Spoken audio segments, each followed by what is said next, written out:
Welcome to the Poetry Podcast. This month's episode is from Endymion by John Keats.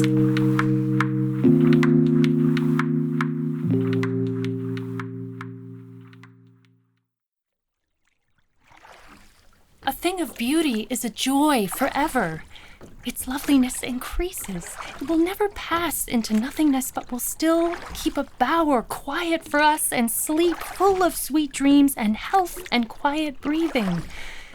Therefore, on every morrow are we wreathing a flowery band to bind us to the earth, spite of despondence, of the inhuman dearth of noble natures, of the gloomy days, of all the unhealthy and o'er-darkened ways made for our searching.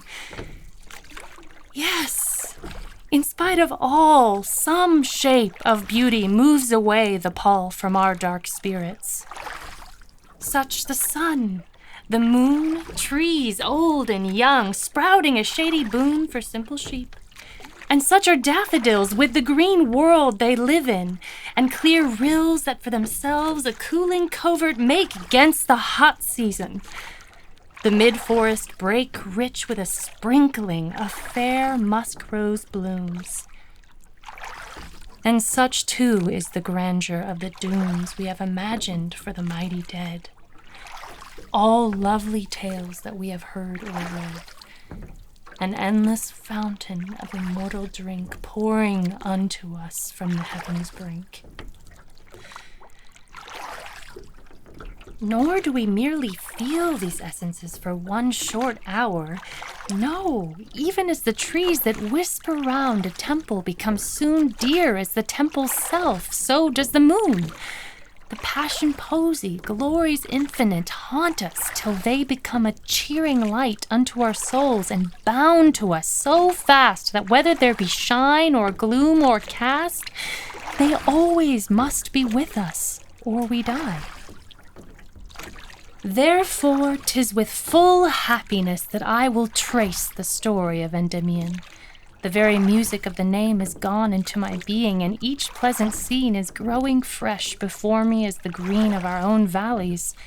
So I will begin now while I cannot hear the city's din, now while the early budders are just new and run in mazes of the youngest hue about old forests, while the willow trails its delicate amber, and the dairy pails bring home increase of milk.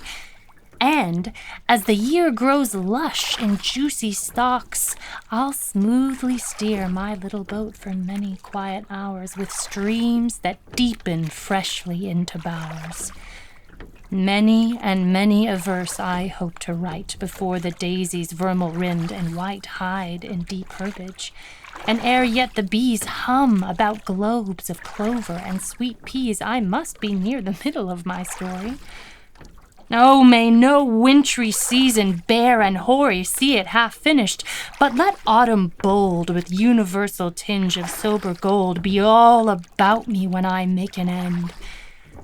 And now, at once adventuresome, I send my herald thought into a wilderness. There let its trumpet blow and quickly dress my uncertain path with green, that I may speed easily onward through flowers and weed.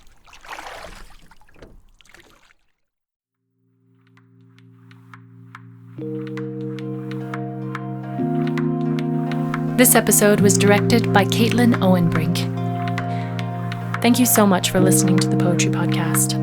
If you'd like to support the Poetry Podcast, please share, subscribe, or leave a comment or review.